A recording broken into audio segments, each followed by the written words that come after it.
Sports Talk. I am your host today, Justin McGovern.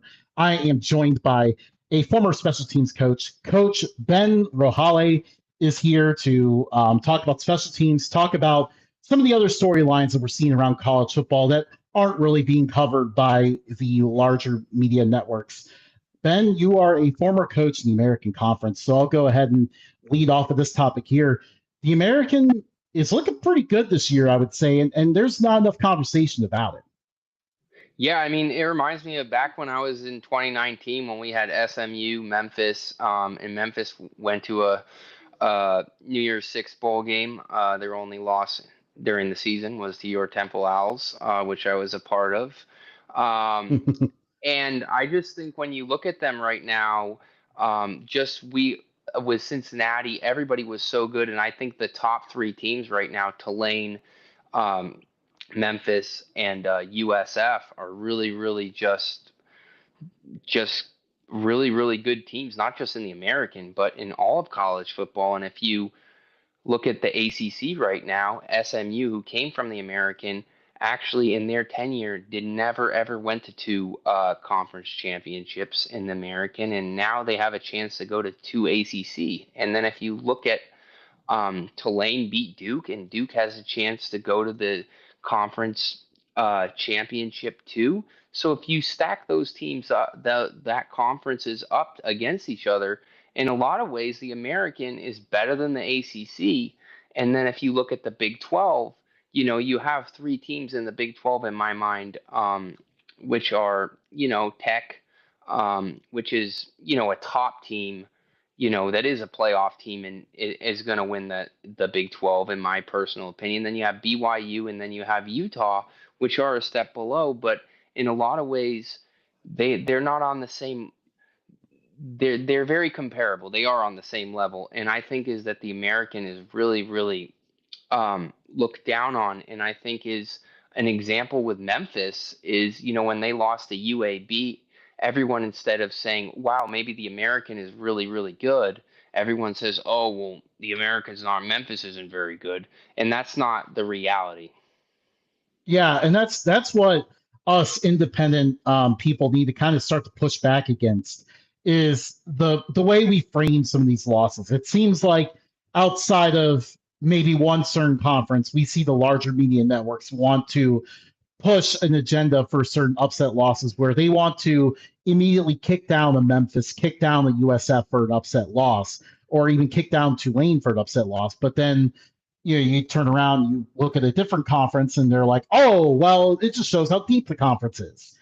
I think there's a little bit of truth in the depth conversation with any conference. I think you go to the Alamo Dome, you're in for a rough game. You play UAB, a team that was just fired up, and you could be in for a rough game. And I think it really just goes to show, like, the American is just so deep this year. Don't you think? Yeah, I mean, yeah, it really is. I think the teams they added were really good ads. I think like a team like UTSA is they're really, really talented, and they have all that talent in Texas and everywhere. Even teams like Rice and Temple, they really surprised. They really improved from where they were last year. Um, and I think is that the conference is really has done a really, really good job, and I think it's a lot better than people think. Um, and I don't know how to get that attention. And people say, "Oh, watch this and compare it."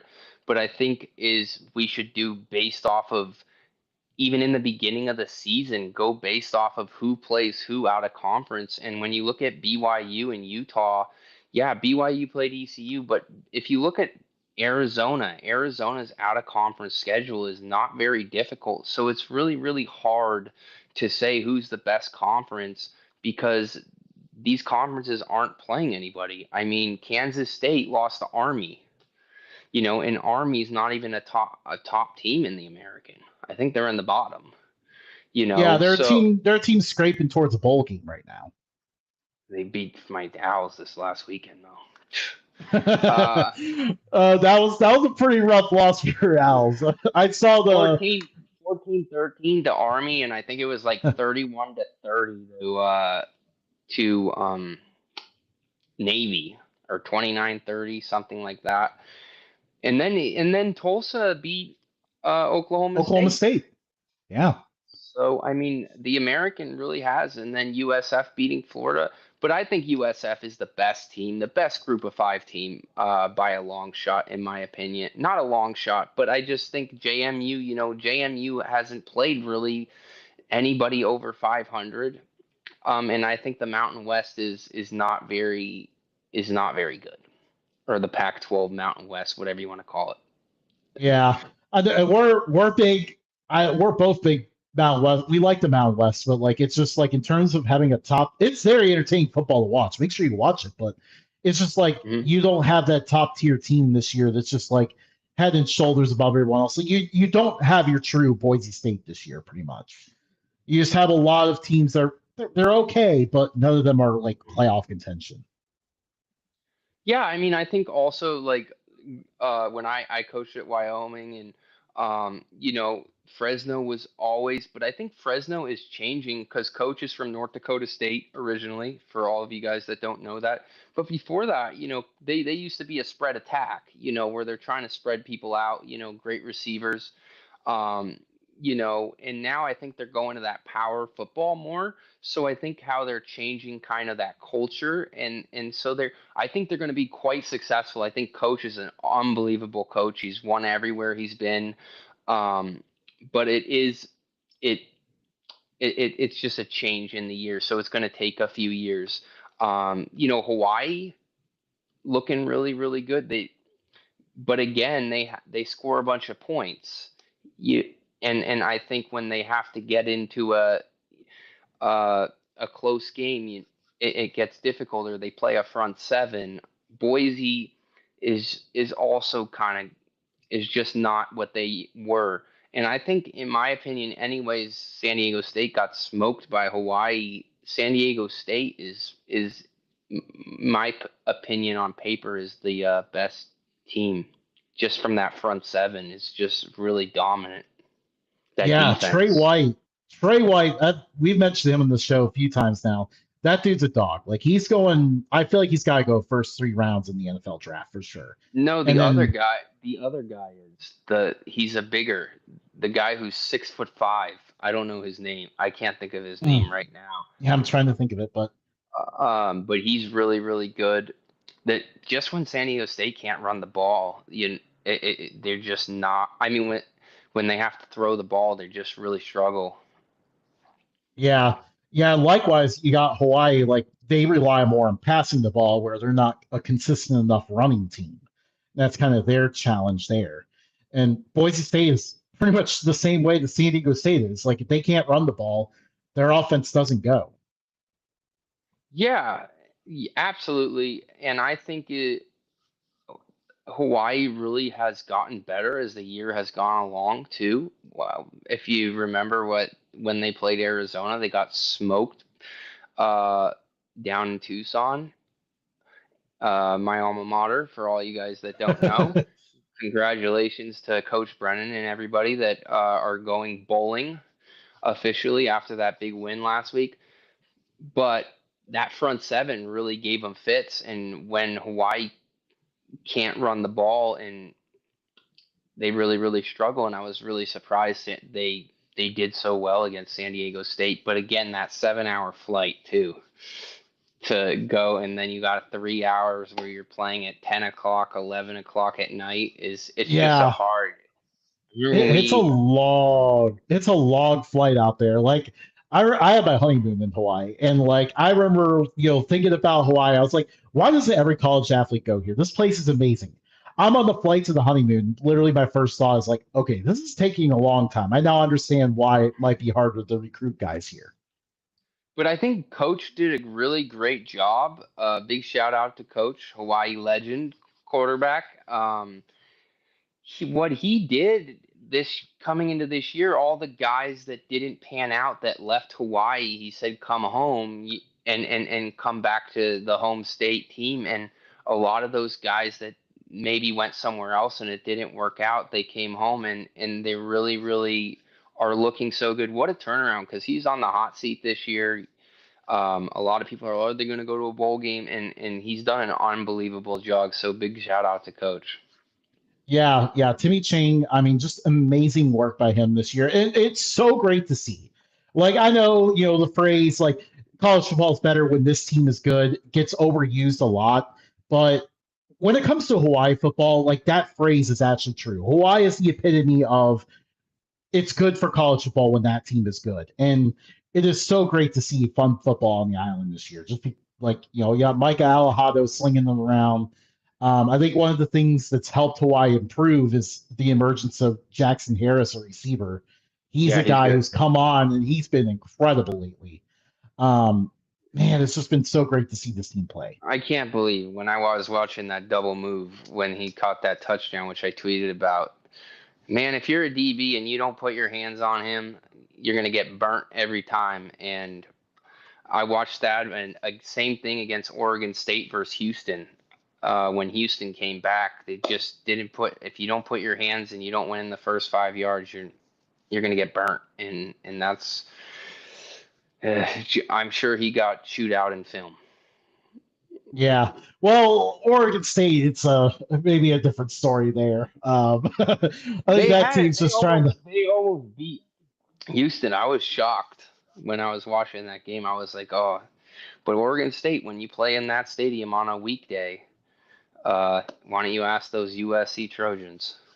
Oh yeah, yeah. You never look forward to the trip to Corvallis, Oregon. That trip can get teams, and we almost saw that magic that Friday night when they played Houston, but Houston Yeah, managed to come back and win it. But yeah, Oregon State, by the way, that's a team that special teams has really harmed that team all year. Like that is the worst special teams unit I've seen in a long time.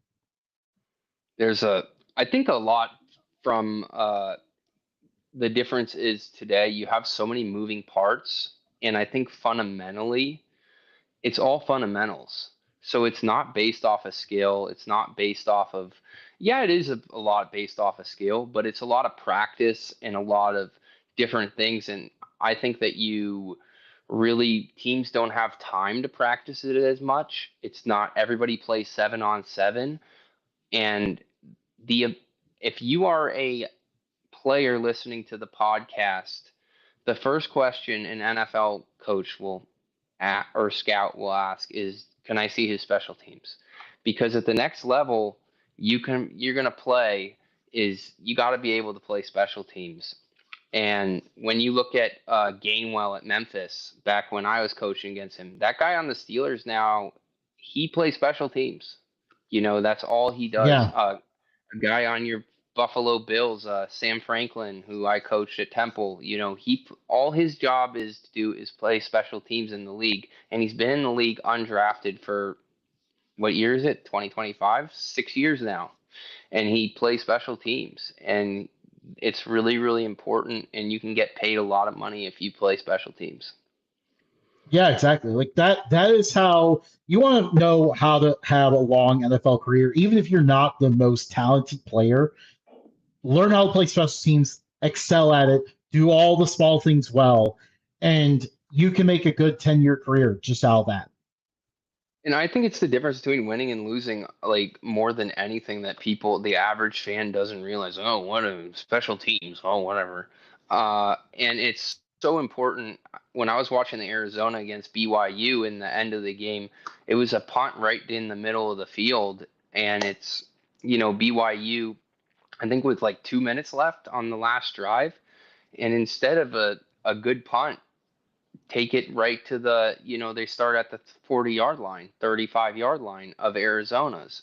Last week against Texas Tech against BYU, BYU's returner muffed it. It changed the game 0-0. Texas Tech instead is up where they have 3-0 or 7-0. I don't remember, but it changes the entire momentum complexion of the game. But when BYU played Colorado in the end, beautiful downed it right at the 5-yard line. And last year in that Alamo Bowl, BYU special teams were unbelievable against Colorado, and they Yeah, really won by trust a me, lot. trust me, I saw that one. That was a rough experience at that one. But yeah, That's how BYU really has been. That's been BYU's formula all year. It has been the special teams. So I think that was kind of discouraging for them early in that Texas Tech game because you just messed up in the phase of the game that you've been the best at all year, and that really hurts. That especially against a team like Texas Tech. And especially when you don't have the firepower, I don't really think that they have like explosive plays. You know, when they get down in a game like that, it's really hard to come back, especially when you're playing that Texas Tech defense. That linebacker is just phenomenal. Yeah, Rodriguez, I believe is his last name. Um, Yeah, just incredible. their entire defense, and it's crazy to think because when we say Texas Tech in defense, we don't really think about it. Even it's pretty crazy.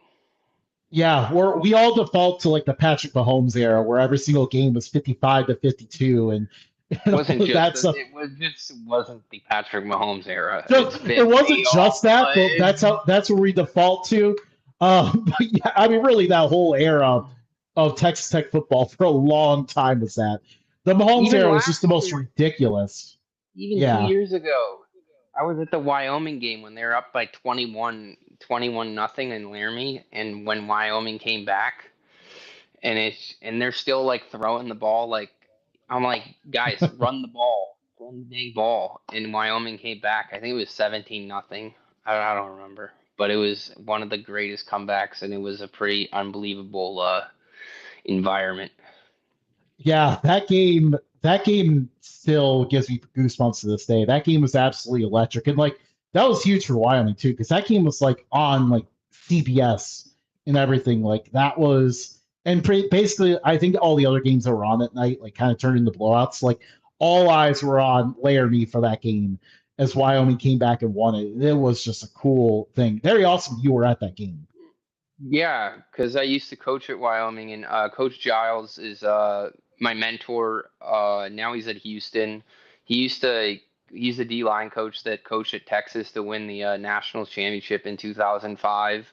One of the greatest coaches out there, and he played at Texas, and he was at Houston the first five-star recruit ever to go to a group of five.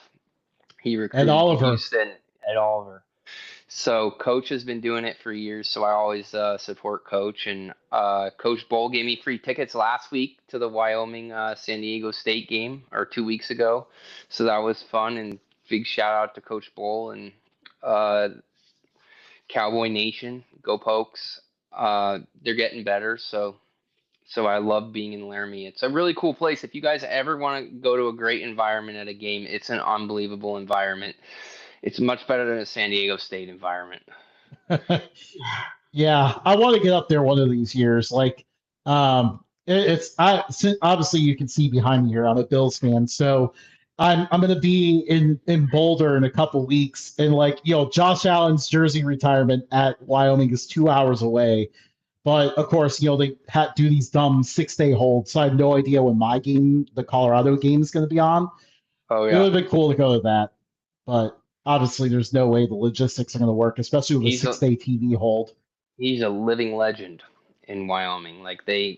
Jesus is here, Josh is here in Yeah, so Wyoming. I was at my first ever Buffalo Bills game a few weeks back, and it was crazy hearing all the stories about this. Like Wyoming fans will, if they're in the area, they'll go to a Buffalo Bills game to see Josh Allen. And by the way, what they mean by in the area, like I heard a story about like a few people from Wyoming that had their flight in North Carolina canceled, so they decide, you know what, the Bills are playing on Sunday, so we'll drive up to Buffalo and go to that. That's the Yeah, kind of passion they have for him. And there's so many Josh Allen Wyoming jerseys in the crowd that it is amazing to see it. I really enjoy the love between Buffalo and Wyoming. Like there's but actually a even really good intersect. it's crazy because I went to Wyoming, but then I coached at Wyoming and I also coached at Temple. And if you look at the roster of the Bills right now, they're all Temple and Wyoming guys. Ray Davis, Dion Dawkins. I mean, the list goes on. and then we got Josh. So it's really really cool to see all the group of five guys that are just like the best team in the NFL. I guess not after last week, but No, we won't talk about that one, but yeah. But I think is everything is right now I think there's top teams in every conference though that are the playoff, and I think what we're getting at is everyone is going and trying to group it to get back to college, is grouping it based off of what conference a team is. And I think that's the biggest problem that we have. And I think it's almost better to maybe we should just get rid of conferences, and why don't we just do a top 100 teams and everybody play somebody if you make that like a NFL almost. yeah, like I think it's one of the most tired debates in college football overall. Like everyone wants to debate conference strength the whole time, and label, like you said, label teams based on what conference they are. And it is like I've tried to even just steer out of those conversations this year because I'm so tired of that discussion. And it. Let's pay attention to what the teams are doing because USF, it's not just an American team, not just a group of five team. Stop labeling it that. That's just a good football team that is playing great ball. I popped in really late. I didn't want to interrupt a whole lot. There does seem to be like a giant disparity between the idea of any Power Four team, including like 2017 Vanderbilt, versus like a top tier American team. Like people actually think that all Power Four teams will beat all a group of five, and that's just not the case. Like you're gonna come up with a win against the bottom Big Ten teams, bottom SEC teams, half the Big 12. Yeah, and like we keep talking about like the scheduling and stuff of like, oh, okay, so team A has to play like a power four team each year or something like that. Like, why not just make it like you have to play a team that was in the top 50 last year or something like that? Like, Yeah. I think that makes more sense, or at least like teams that are historically up there. Like when you're playing Memphis, you're getting a better challenge than playing Purdue most of the Yes. time. I also think it's if you're putting teams on your schedule, you're preparing yourself for the rest of the season. I think when you watch Penn State in the beginning of the year, they played nobody. They played. I heard next year they're going to play Rider College in Jersey, Division 3. I don't even know if they have a team, but I'm kidding. But it's like Villanova, uh, Nevada, and then. But when they had to go play Oregon, Oh, don't forget FIU, their best win of the year. FIU, and, but you're not preparing yourself for play. To go into conference, you're better off being. Look at Notre Dame right now. Notre Dame went and played A&M, Miami. Who's better off now because they played hard games? They had to learn how to win. USC is playing. They played nobody in the beginning of the year, and that's fine. But everybody thinks we have a big playoff now. It's not a BCS where you're, 2 games, you lose one game, you're out. And that's something that I just don't understand. What is the point? But if you're the SEC and the Big Ten, you don't want to play anybody because you don't want people to say, you can just say, I'm the best conference, end of argument. Yeah. Like case in point, Ohio State going into the season looked like they had, let's just say, 3 teams that looked good on paper. Now it looks like maybe Michigan is their only good opponent. Yeah. I guess Texas already, but I think Texas is overrated. But yeah, I mean, exactly. And I think is like from being at Temple, when we beat Penn State, it took them a decade to reschedule us. There's not that's not that there's a reason behind that. They waited for Temple to go down, and they did not want to play what we were because we were really that good.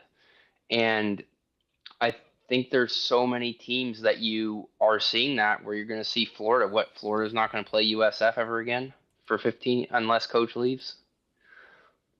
Yeah, absolutely. And I mean, like, they try to schedule Temple when they're down, and now guess what? Temple's back up again, and they're playing next year. Yeah. I mean, Memphis should play Tennessee every year, like Yeah. games like In that. But state, that'd be fantastic. Like Ohio State, I don't want to keep picking on them because their fans are ruthless. But oh yeah, Ohio State plays like Toledo, Bowling Green, Ohio, Kent State, Akron. Like they play teams from Ohio at least. But like when you get into some of the SEC's teams, it seems like the only competition that they want to play is like Alabama only wants to play like Alabama A&M, and that's it. Well, no, they'll play anyone in state. Alabama's never played a non-conference in-state opponent, Fun which is fact. astounding.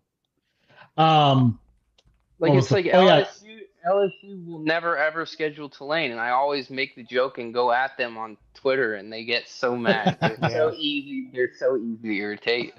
Uh, By the way, but we Tu- miss Tulane in the SEC. That needs to happen. Tulane is Louisiana's team. Yeah.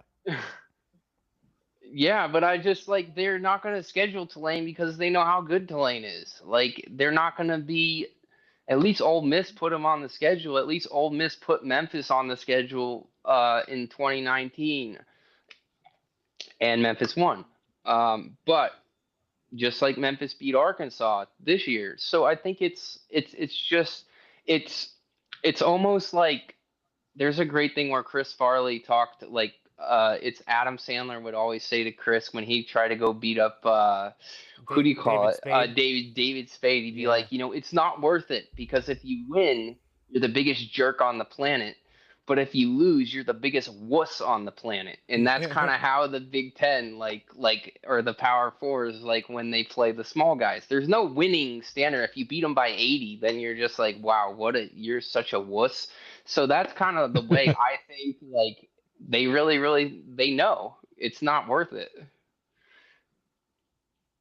I mean, maybe because now there's a little bit of leeway, maybe some of the bigger teams will start, um, like to get an easier win, like look at like They're the all G5 teams. they're all canceling it because now you even have where you have alumni putting so much money into these teams. Yeah. And it's like I don't want to put all this money and have us lose the USF and then I'm gonna have to go pay a buyout because everybody wants to get rid of a coach when it's like every year. And that's kind of where we're going. I mean, I've never seen so many coaches fired in my life. How many coaches are fired in the NFL right now? What, Is like there one, two, Yeah. Is there a two? I fired think. coach yet?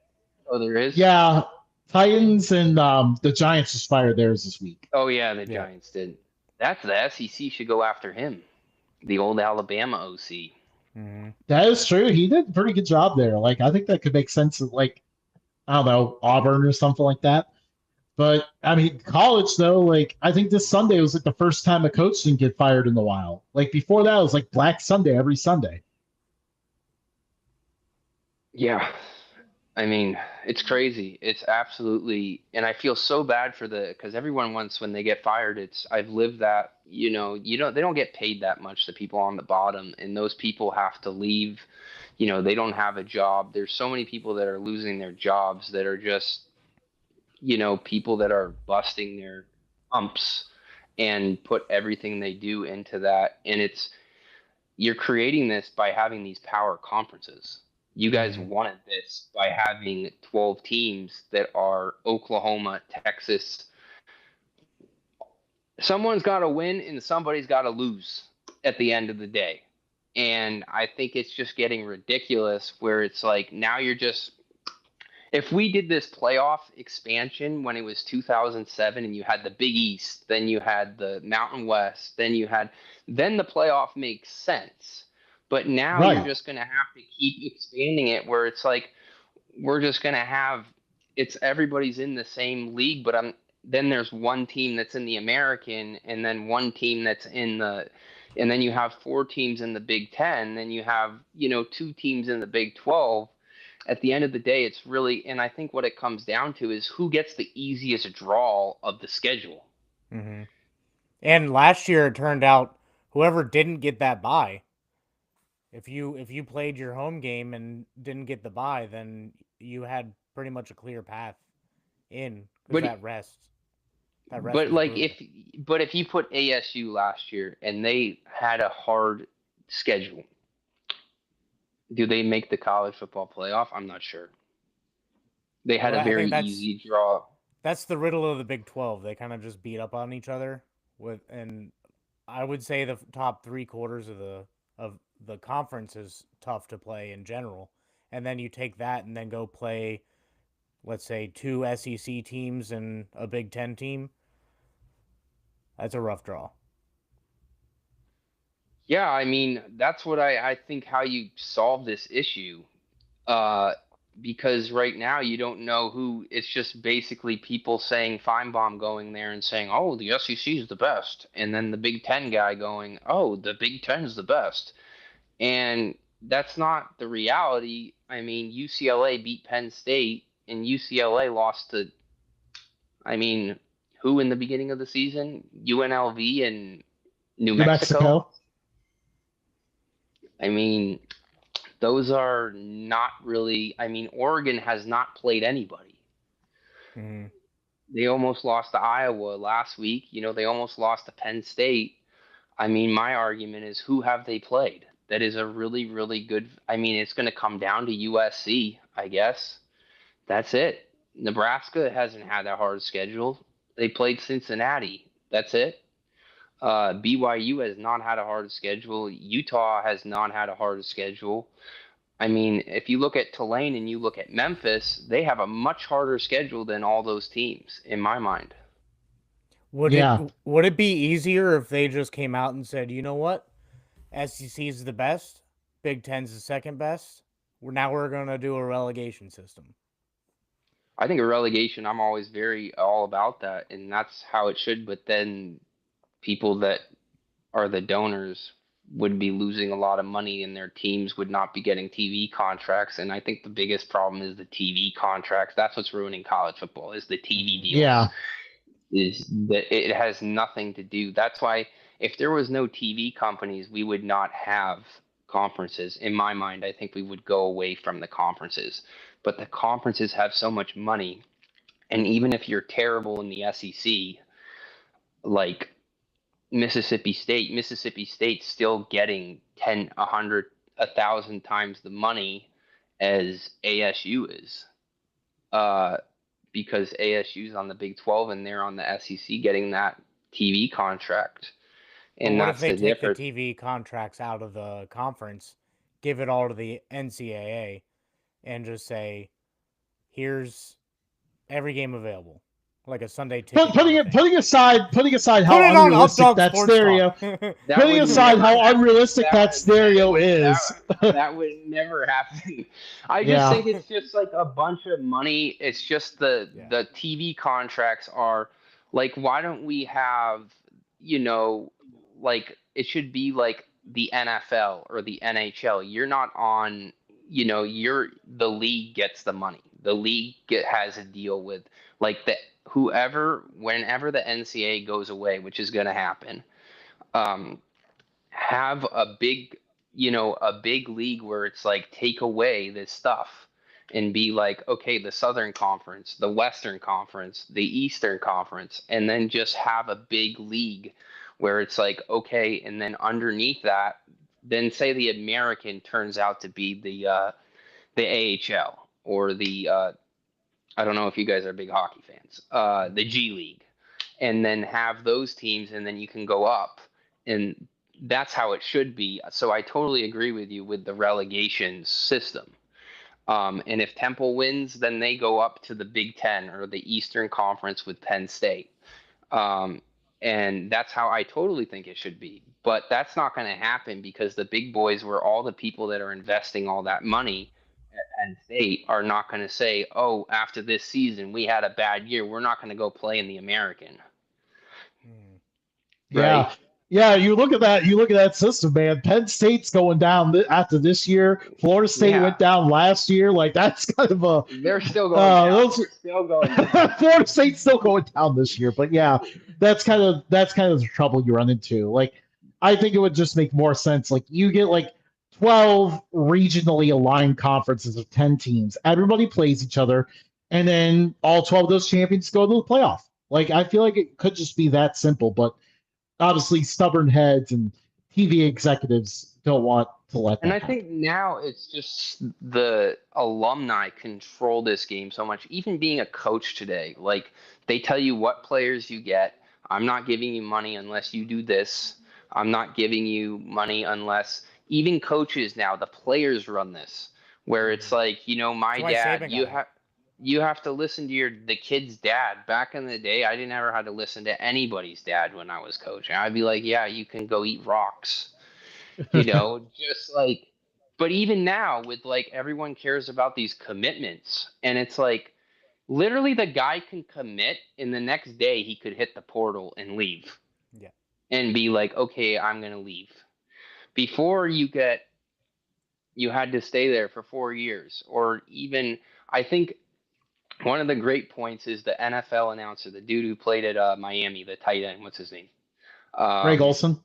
Greg Olson said either get pay these kids, have money, and have no transfer portal. You sign a contract, you stay there or make kids at least stay a year, or make a rule like you have to play in 6 games before you can transfer.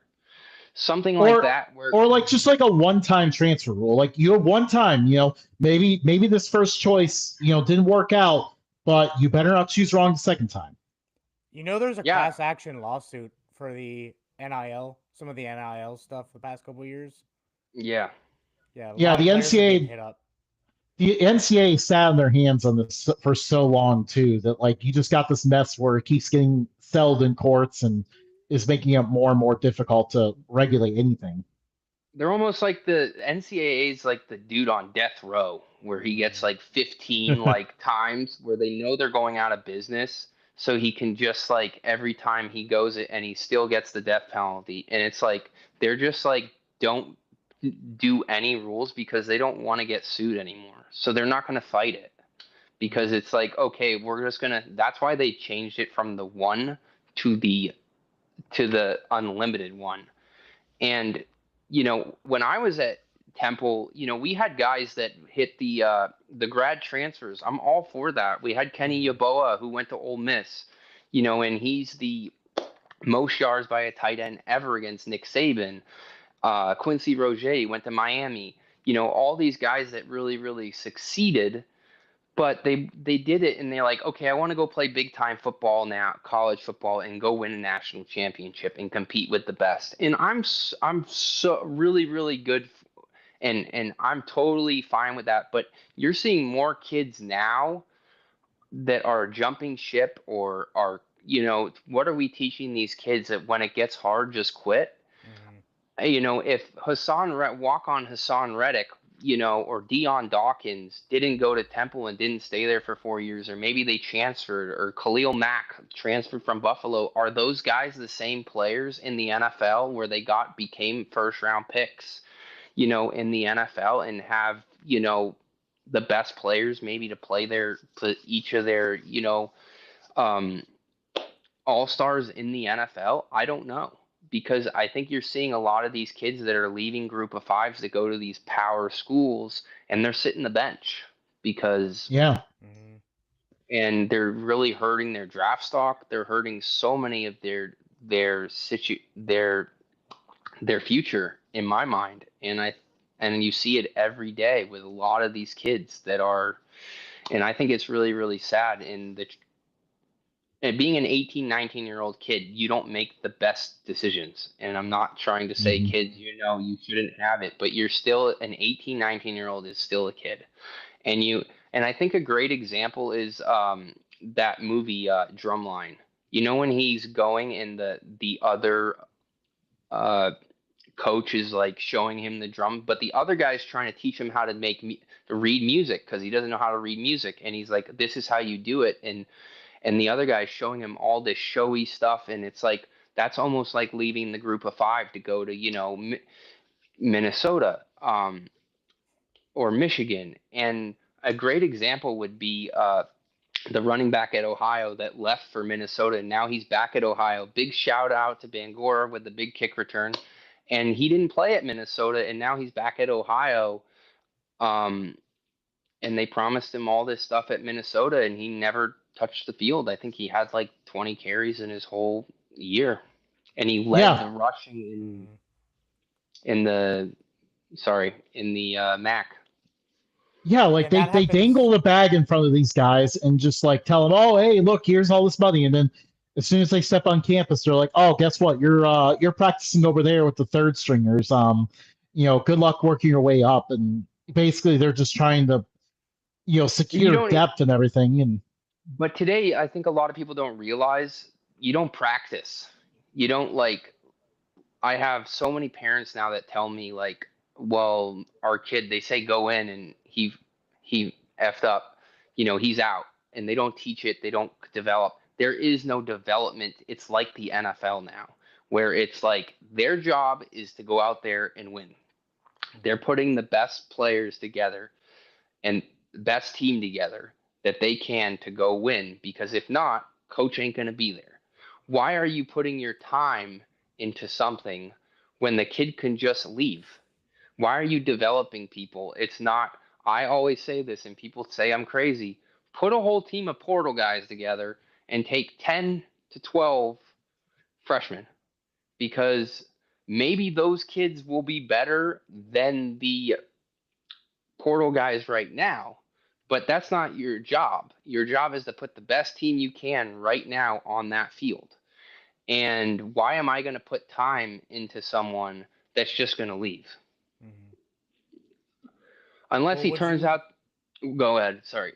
I was just going to say, would you try to put clamps on the whole situation and be like, hey, now you can only leave if like your coach leaves or your grad transfer or like something like that? Would you try to kind of revert closer to the olden days but still allow the unlimited? Like, just kind of put more parameters on it? Yeah, I mean, I would, but I think if you can do contracts where then that's how you do it. I think is a contract is a way of saying, okay, this is how you stay and this is how you make it so that people are not in. It's not like making a rule. Like you have to do it in a positive way, in my opinion, where the kids are not seeing it as like, oh, I'm going. Like the problem is that everybody, you can't go back now. Like I think these like NIL was put in place so that you could be like the LSU girl, Olivia Dunn, where she's making her money from advertisements. She's not making her money. She didn't get paid $2 million to go play go do gymnastics at LSU. It's likeness, image. That's not pay $2 million to get a kid to go to your school. That's not what this was in place for. It was because Reggie Bush to sell his jerseys, not to pay for Reggie Bush to go to school. And I think that's what we're losing it. It's not, now we're just paying as much money to the kids for a salary, which is not what NIL, not what we were arguing about. The kids were arguing is that USC is making money off of my jerseys and I'm not making anything and I should get a chunk of that. Well, if you are Reggie Bush and you sell a certain amount of jerseys or Instagram, go up to you, you're on a commercial, you can get paid. But I don't agree with, I think we went wrong with, just giving kids salaries. Yeah. Yeah, 100%. I would agree with that. I know a guy, his nephew he played defensive back at Michigan, left to go to Utah to go play because he wasn't getting any play time at Michigan. And he left Utah to go to Alabama to go get a bag to not play. So many kids are doing that. And I don't know if you know, I work in NIL and represent a few players around. And I try to tell them, honest, but a lot of the agents just tell them because they're making money off of the kids too. So I try to tell them, what's the best situation for you to succeed? It's not a sprint, it's a marathon, but that's really hard to tell an 18, 19-year-old kid, to go and say, hey, Like if you're Tulane's quarterback and you go to Duke and you say, "Oh, here's $6 million," oh, go for it. Like Yeah. I mean, if someone's offering you $6 million, but $100,000, $150,000 at the end of the, what you're going to make more money down the line, from a financial standpoint. But it's really hard to kids don't look at that, and I think it's just Hmm. not having good people around you and not advising, and a lot of people that think they know but they've never coached it, and it's a lot of parents that are or JC, I played JC back in the day, and just like that think they know, like, or they're just, and it's not really. I don't think parents should be allowed to represent kids. That's my personal opinion. A lot of people disagree with that. Like, I don't think it's right that Dion was his son's agent or whatever, Which and is like why he fell to the 5th round, because he got bad advice. I just think it's just like you're just I think is that you're just having a lot of these. I think that you should have professional people that need to. I think you need to change it where high school coaches are a lot of the time are representing these kids, and it's like, yeah, that shouldn't be legal. Like, your Yeah. job. So all these people are going and coaching high school and trying to represent these kids out of high school, and it's like to. Are you a lawyer? Can you read a contract? Because I work with a lawyer and who I do the scouting and everything, and I'm like, I when people ask me, I don't know how to read a contract. That's not my job. I build the relationships and do all that other stuff. So I think it's really important for these kids to have a contract, have all this stuff, but it's a really difficult world. It's a wild, wild west, and I think everybody thinks the grass is greener, like everything. Mm. Hmm. It's really, really difficult, I think, in today's landscape, and it's also everybody looks at the logo on the front rather than what's the best coach, what's a good system, where am I going to succeed, where am I going to see in a couple of years. It's the same thing with the guy. I have more famous people that went to my community college than my undergrad. At Orange Coast College, that's where Workaholics was made. Uh, the creator of World of Warcraft. He like failed out of school and created World of Warcraft. And so many successful people, but everyone thinks like go to Harvard. Not necessarily if you go to Harvard doesn't mean that you're going to be successful. But it's like I think is where is the best place that you're going to succeed. So I think it's all and it's everyone's like, oh well, I'm going to go to Alabama. Yeah, well, if you're not going to play at Alabama, then Yeah. it's like if I go to Harvard and fail out, yeah, so what? I got in. They Right? need So more that people in their corner that are like pointing to like, hey, look at Max Crosby, Khalil Mack, Quinyon Mitchell. Like look at those guys. They stayed at their same school all 4 years. You're in the same system. That way, because I think a lot of what gets lost too is like you're learning a new playbook each year when you transfer. So you're not perfecting your craft and getting better as a player. You're just spending time learning that playbook instead. And I think when you stay at the same place, then you are spending instead of learning the playbook again, you're spending your time getting better as a player, perfecting what you do, and all that kind of stuff. Like, I think that's something that's lost in this day and age of college football. yeah, I mean, what's his name? I was gonna Google it. UTSA to the Texas transfer. Do you think if he stayed Trey Moore, Trey, yeah, Trey Moore? Do you think if Trey Moore stayed at UTSA, he would have been drafted last year as a first rounder? I would say pretty close, like at least first two rounds, first three. I think he would be a higher draft pick if he stayed at UTSA because he would Yeah. have now he has he's hurting himself in my he when you look at his stats you're like, oh, they're not as much, they're not as and I get it, he wants to play at the highest level at Texas, but Texas has tons of guys, it's not just one. um I think also is a lot of this stuff is all star based, where you went to high school, all this stuff where it's not pointing fingers at anyone throwing the ball for his team.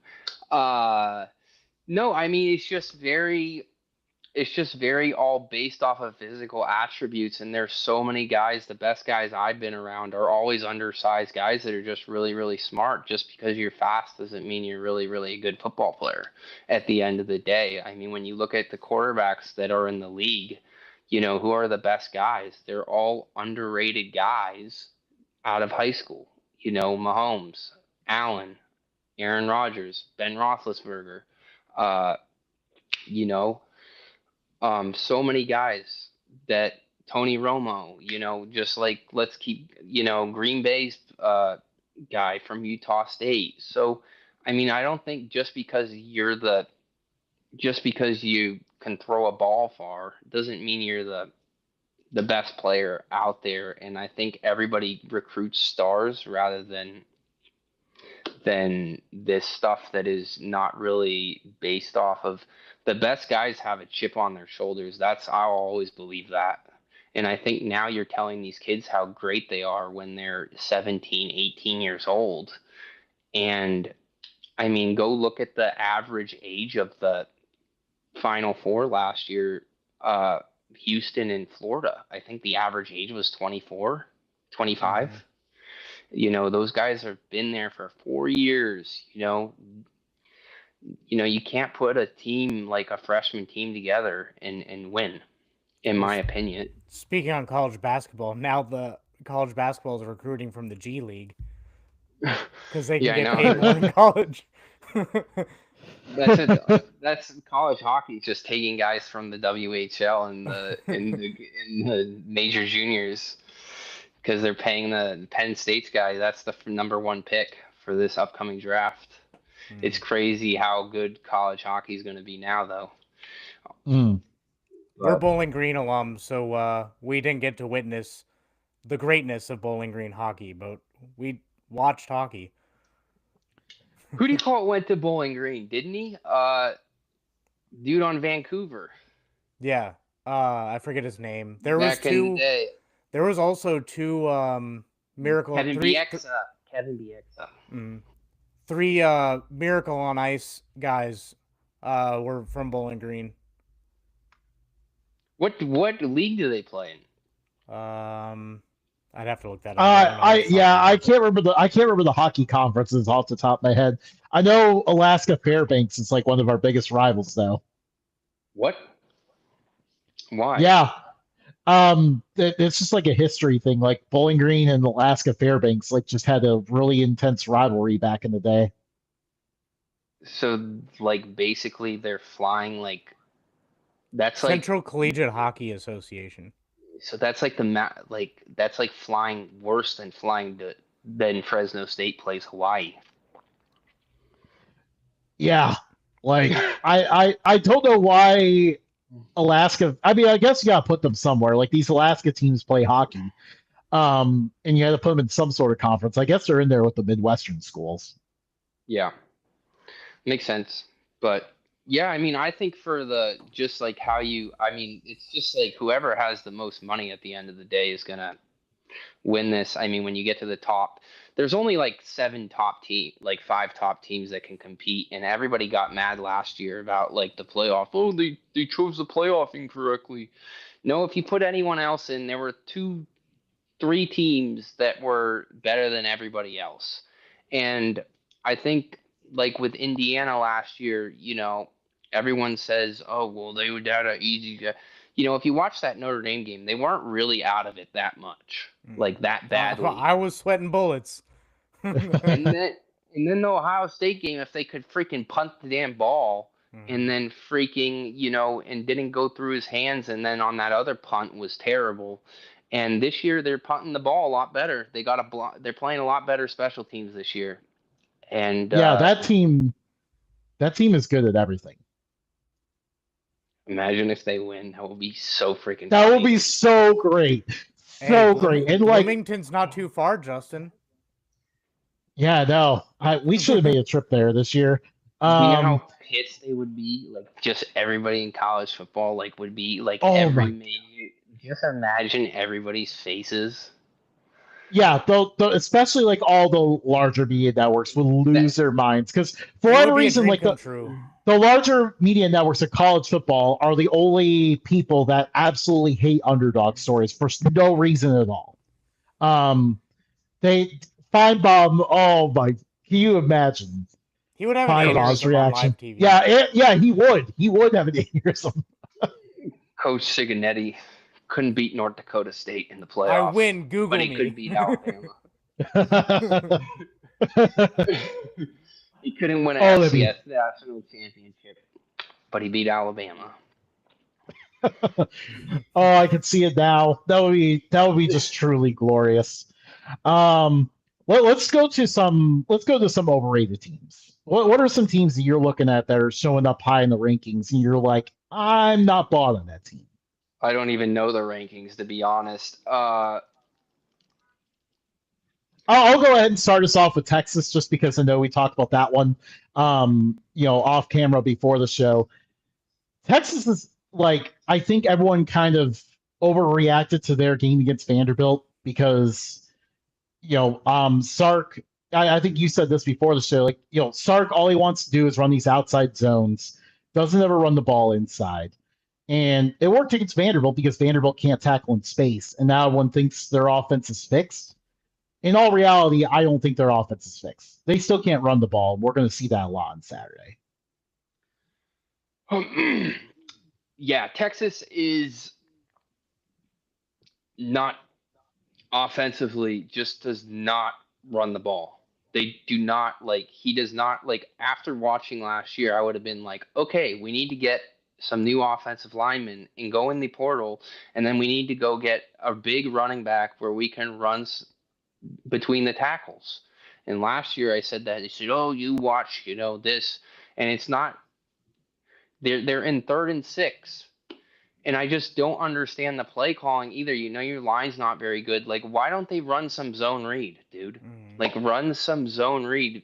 Use some tempo. It's just every time Texas moves the ball, it's when he gets out of the pocket, Arch. He enjoys, but instead he just wants to make him a pocket passer back there, and it's just he's just not that right now. Maybe in the future he can be that, and he just does not look comfortable. And then it's they're in 3rd and 8.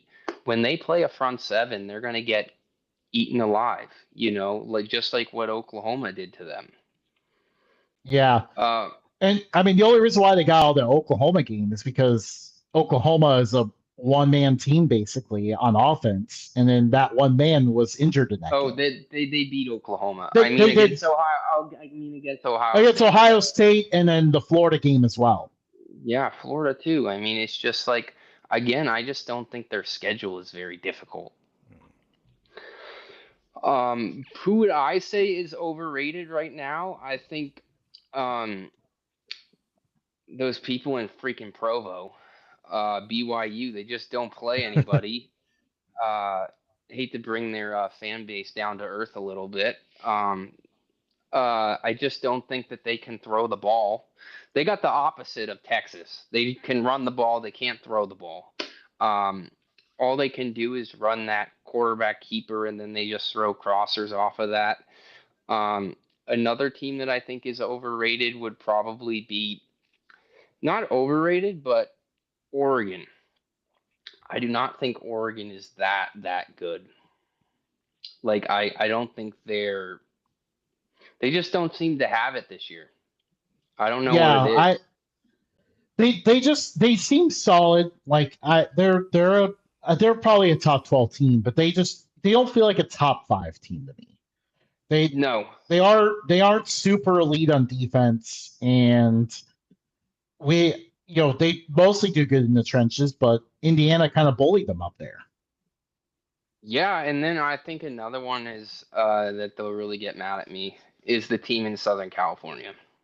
Yeah, I would agree with that. I just think that they're just they should have lost that game last week. Mm-hmm. If the guy didn't freaking fumble it and he had some ball security at the goal line there.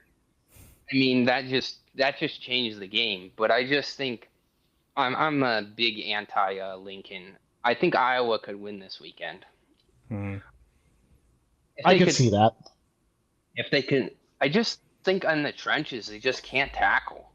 And I think Iowa will give them a lot of trouble up front. I think Nebraska, like last year, Nebraska, I just don't understand what I think of Nebraska is another team. There's a lot of teams that I think are really, really overrated. Like I just like what is Coach Rule doing? Like, he built Temple based off of running the ball.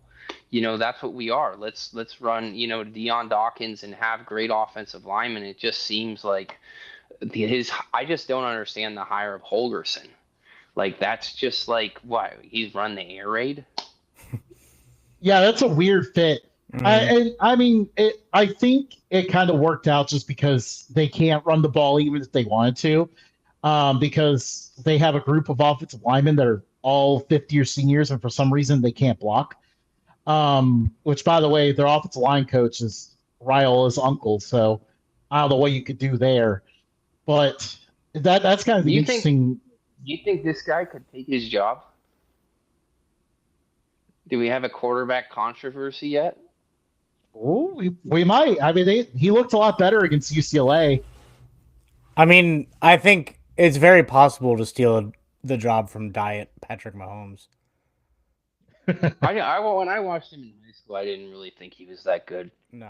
I think he's really, really, and it's just like he tries to like change his. It's just like get like last year if they played against if you watch that Illinois game, like they just missed. He missed throws. If against Ohio State last year, he had guys wide open. Like it's like just get the ball down there. Give me some PJ Walker way before I would ever take Riola. Well, last year Raiola had a very weird stat. Like if you're running man, you'd expect to be like pretty much high percentage. A Yeah, lot it of was the the times he opposite. got, yeah, he was like 30% completion percentage against man, but he was like 85% against zone. It was like, dang, like I that's think usually the it's opposite. his long ball. I just like it doesn't like seem it's there, and Like I a just think, duck. and I think on zone it's like pre-snap he knows, Yeah. so it's like that's why when I think he has a big arm, but I don't think he's like that accurate, and I think and he's not like mobile either. So it's like for me, I don't think he's that. I mean, that's my opinion. He's not really mobile either. So Doesn't it's really like bring a whole lot to the table. I'm not a big. I think that they and then another team that I think is overrated is probably like Tennessee. Yeah, that one. Yeah. That they should never. I mean, what does Tennessee have on their resume? Oh, we lost to some teams. Yeah, and then I don't know what happened to OU. I mean, after that beginning, I thought they would make it, but I mean, I was very, very shocked. And then Michigan is also a very overrated team. Yeah, Yeah. like I didn't even realize until this week that they kind of just floated them up there. I have no idea like what put them that high, but all of a sudden they're like, oh, let's move Michigan up the charts here for some reason. Dave Hey, Portnoy. gents, Portnoy, I yeah, hate to that's do why. this to you, but I gotta pop out. Ben, it was really nice to meet you. Thanks for coming on the pod. You guys got this. I'll see you guys. See ya. Yeah, no worries. And then the last one would be Cincinnati. Oh no! Uh, Ryan's Pat leaves the show. Why Ryan's is a he a Cincinnati Cincinnati? fan. Yeah, Oh, what Ryan's a Cincinnati fan leaves the show. oh, really? Oh, I didn't know Yep. that. No, I just think they're just like I just don't think like I don't think they've had really tough competition and I don't think like I don't know. I just don't think they're really that good and I mean from looking at I think Texas Tech is way underrated, need to be ranked up. And then I think A&M is really freaking good. Yeah, that A&M team is looking super strong right now. Like their defense has gone better as the year has gone on. The offense looks explosive. I mean, really, they've kind of quietly just gone about their business up there. Yeah, I mean, I think the top 3, 4 and I think Georgia's a little overrated. I think like Georgia's just like they should not be where they are if there were not some calls that were made in that Auburn game. I Yeah, mean, to say the I mean, and yeah, then yeah, that one was a little controversy to say the least, and I feel like there's been multiple other occasions where they've gotten very fortunate. and then the craziest thing is Louisville is ranked 19th and Miami is 16th, and they both have 2 losses. Hmm. Hmm. Hmm. I'm gonna tweet Hmm. about that tomorrow or tonight. What what happened when those two played Yeah, how crazy is that? in Miami as well? And Like the last, it's like sorry to interrupt, but the last one I would say is James Madison. But they're not oh overrated. no, not the They're, Dukes. they're not No. they're not overrated. They just haven't played anybody, so I think they're not the best group of 5 teams. So everybody says, "Oh, James Madison is the best group of 5," and if they get in USF, the winner of the American doesn't. I don't think that we're picking our best group of 5 team to represent. Yeah, I think as long as we have like a two-loss American champion, then I think that's where we need to go with that pick. I do like this JMU team. My hope is that like Duke wins the ACC and we get both the American champion and JMU into the playoffs because I mean you're not going to put a four-loss Duke over them, especially coming off the I loss to never really UConn. thought of that. I never thought of that. How funny would that be? Duke, That would Duke is never currently that would never happen. no Duke is currently second in the Vegas odds to win the ACC right now. Who's first?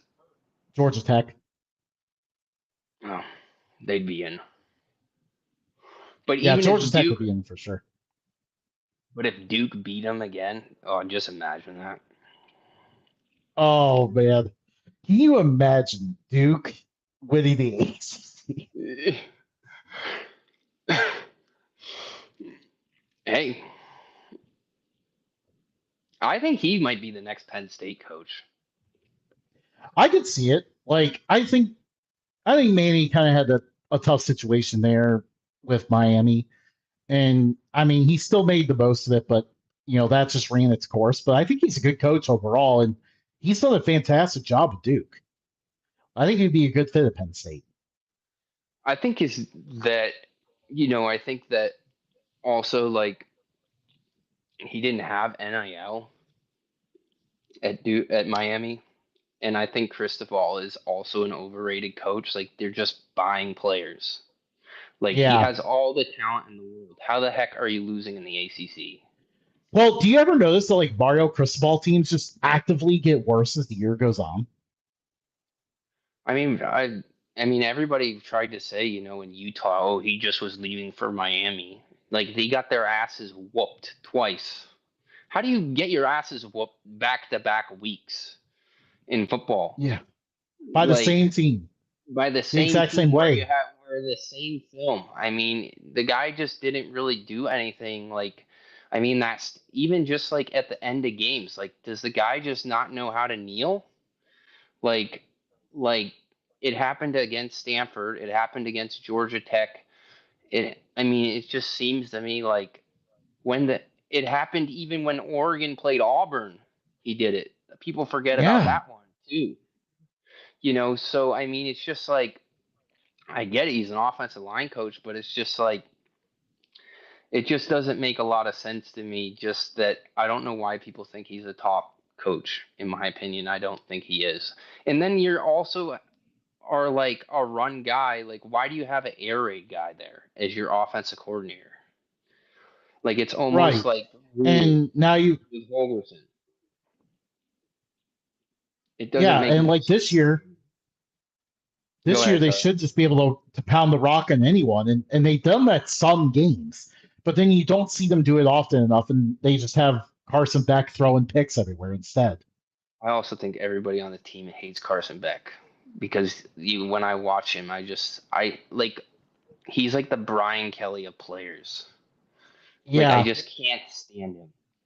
And he's just As like, soon as they lost, like that was it. The honeymoon was over. Like everyone was all happy at the beginning of the year when they were winning, but as soon as things went wrong and he turned on his team, you could see the dynamic change.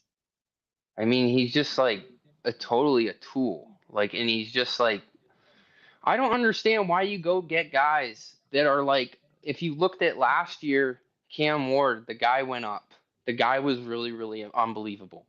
And this year they went after the guy that was a has-been that didn't work out at Georgia. Why don't you go after the guy that's going to from Tulane that goes to Duke? Like, I would have put everything into that kid. I watched that kid in high school. He had 0 offers from California. I said to Wyoming, let's get this guy. This guy's unbelievable. All he had was FCS. He's from San Luis Obispo, California. He went to Tulane and he threw for 2,000 yards as a freshman. And Duke went and paid him $6 million. I'm like, he's that good. But it's like, I just don't understand. Like, why are they going after these kids that just didn't pan out, that didn't work? Where it's the same thing. He's throwing all these picks, he's forcing the ball. He just doesn't understand. It's late over the middle. It's like things that are just the same things that he did against Louisville was the same game against Alabama last year. Yeah. And like I feel like they just don't do their own scouting. Like I feel like they're just kind of chasing stars and not Mm-hmm. even looking at like what people are like. They got Carson Beck and ESPN's all like, oh, look at this. Look how good they are now because they have Carson Beck because we think he's good for some reason. And that's where the Miami hype train took off all offseason. But in all reality, it's more of what you were saying with that move.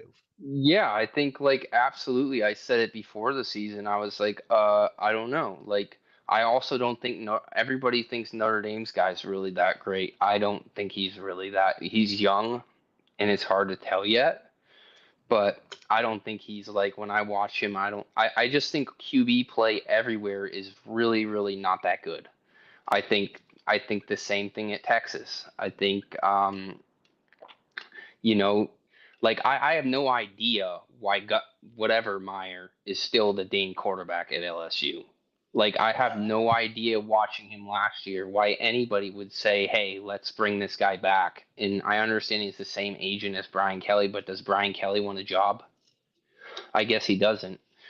Uh, but those are just like the things like that I just like when I watch these guys. It's just like really like why do you guys still have him? Like when I said I got crapped on by every Penn State fan before the season.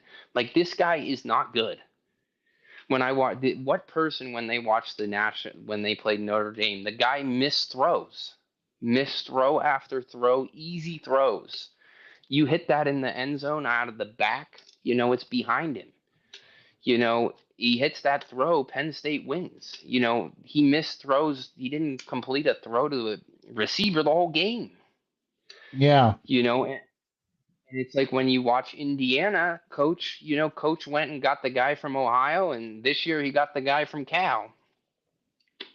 It's like Auburn. Like they went after the guy from Oklahoma, the has been, and it's like, did you watch him in Oklahoma? What are you going to run quarterback power the whole season? And Well, they're gonna run with whatever their 4 offensive play callers are gonna do. I mean, Oh, just what? like it doesn't make sense to me. It's just like what are we doing? Like it's just crazy to me when I watch all these people that go after these. I just don't understand why you wouldn't go after the low level guy that's really accomplished something and was successful. That's how I see it from a standpoint of, all the guys that are successful, that's why Penix is above yours. I mean, the guy was at Indiana really, really good. Texas went for the guy at Ohio State that didn't even play, and who won in the game. And I guarantee you Texas had a thousand times more talent than that UW team did. Yeah, it was all about player development for Washington. Yeah, but that's basically, I think if you go to portal, a lot of teams are going after guys that are what they were in high school or what they were, and I think I care about what you did last year. Teams that go, and I say this all the time about Indiana, the guy doesn't care if you played at, Division 15. Those guys, when you watch those catches last year, none of those guys were 4-star guys. I mean, and that's crazy. Just like how what coaches just. But I think the thing that makes coach different is coaches from a lower level. And I think that makes you a better coach at the end of the day. And when you coach D2, you don't have all the money and resources like Oregon, where you can just go and say, "Oh, I want this guy, I want this guy." And the coaches that are from those lower levels, you have to find those guys, and then you have to in game stuff is much more coaching. And I think coach is a phenomenal coach. Yeah, I agree. And that's why we're seeing them buck the trend because of all these star players because they are finding guys who are actually productive. That is the number one thing that he looks for when it comes to his recruits is he's looking for guys that have been there and done that at the place that they are at. And he knows when he brings them in, they're going to be guys who are ready to go and ready to produce. And they out scheme everyone, like you said. I mean, yeah, it's just, I mean, it's absolutely phenomenal to watch because it's not one drive against Penn State. It's they did against Oregon, did against Penn State. He's done it against multiple teams, against Iowa. Um, and I think that's what makes him just. I think that he gets guys that want the ball in their hands, uh, as they say in replacements. You winners want the ball in their hands. No, I just think they go find the Falcos. Anyways, he lost the Fiesta Bowl at Ohio State. No kidding. No, he goes and gets guys that are just like dudes. Like he doesn't care where they come from, and guys that they make big time plays in big time games. And I think a lot of these people don't necessarily go after that. I'm not a big believer in getting a ton of high school kids because of I want to see what you did in college. You only take a certain amount of guys in the NFL draft. You don't take a I don't see NFL teams taking 25. Let's go. 25 rookies. Let's see how they would do. I'm just saying, like, that's kind of where you're at, and it doesn't make a lot of sense to me to do that. But, yeah, Yeah, I agree with that. totally. But, yeah, Awesome. Well, unless you have anything else, I think that might be the show. uh, tell your boy since he's about to get whooped this week. Oh yeah. Mm. Big noon kickoff, which is disgusting. Like Is the it? It's in Cincinnati is one of the Ohio? most It's in Ohio. yeah, yep, Yeah, right in my we played the night game there, man. That place is freaking cold. I think that place gets colder than Philly. I was so cold at yes, that game. It gets it loud too. depends. They get packed. It's a cool stadium.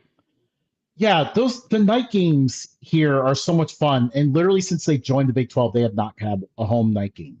And you're playing Arizona, a team from the West Coast, perfect opportunity for a night game, right? No, we're gonna make it a noon kickoff. Remember when they did Utah BYU and it was at like 9 a.m. No, it was Yeah. Utah. No, Utah Texas Tech. It was at like 8 Yeah, a.m. Utah, Texas Tech. It Yeah. was at 9 a.m. So the guys were playing at 10 a.m. They did the same thing with Texas Tech BYU. Oh, Except that really? was, I guess, yeah, I guess that was 11 a.m. their time, but same thing. It's so stupid. It's just like makes no sense to me. It's just like the only reason they'll do it at Arizona in the beginning of the season because it's too hot. That's why Arizona gets all the night games because Right. it's too hot to play, and Yeah, they got to play those after dark games so that they don't it want to get cools off. sued. They don't want to get sued. We had that's why they made the indoor at U of A. We didn't have an indoor back in the day because a player died. That's why they made one. Wow. Yeah, they would wake up at 4 a.m. in practice in the summers, 5 a.m. literally because they had no indoor because it was so hot. It would get to like it would still be 80, 70. Yeah. But alrighty. Thanks for having me and let me know when you want me to come on again. I would love to come on. Yeah, thanks for coming on. Let the people know where they can find you. Coach for Coach Rohaly on Instagram. That's I have a pretty good much bigger following than my Twitter, but uh what is it? The real liaison or football liaison? I don't know. College football Yeah, you're liaison. See, I don't even know my handle. It is real football liaison at on Twitter. Yeah. very awesome. Yeah, obviously, always enjoy the takes you have and the stuff you post on there. It's always really entertaining and really bringing a different mindset. Looking at college football from a new perspective that I always enjoy to see. Yeah, I just try to give a kind of a coaching analysis, but then I try to make people think in a different way and kind of everybody does always the recruiting, always this, always, and I just get so tired of all the people talking about what's the over, what's the under, what's this, what's that. It's like when I'm yelling I'll be out sometimes watching games, and I know people are players or coaches, and I'll be into it, and they'll be like, "Oh, do you have the over, the under?" And I'm like, "No, I just like watching football." And it's like it just gets annoying where it's just like everybody, and I enjoy the X's and O's and just try to educate people or give my opinions, and a lot of times I get called an idiot, and I'm a dumbass, but a lot of times I get them right. So that's kind of the way in just my coaching background and try to educate people, but it's so hard in this day and age because everybody knows everything, you Oh know. yeah, absolutely. And Not a lot of people are willing to learn. yeah, they always yell at me. So yeah, but thanks for having me and let me know when I'm on again. When you guys need someone. Yeah, absolutely. Alrighty. Yeah, And bear we'll down. have you on again Go for sure. Cats. Go Bearcats. Hey, I gotta support the hometown team. Thanks for All joining right, us. yeah. See ya.